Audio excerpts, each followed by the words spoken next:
It's because the same things that go on in the brains of drug and alcohol addicts are going on in the brains of quote-unquote overeaters.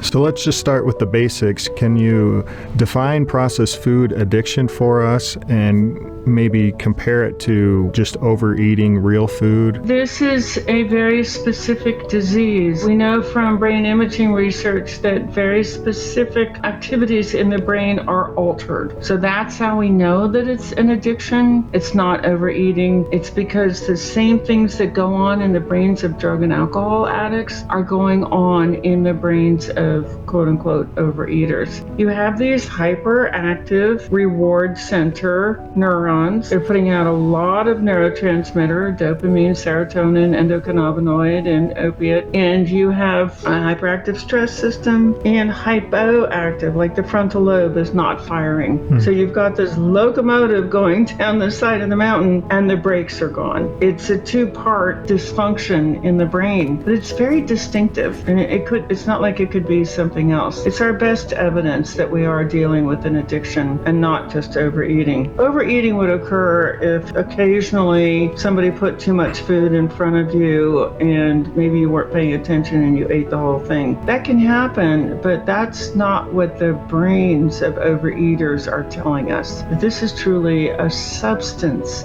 addiction. It's not a behavioral addiction. It's not like gambling or sex addiction or shopping addiction. It's substances. It's like cocaine addiction or alcohol addiction or marijuana addiction or even heroin. There is activity in the brain that is responding to substances. Thanks for listening to a podcast with interesting people. Please subscribe and leave a review or comment. And support us by sharing our episodes on social media. We really appreciate it.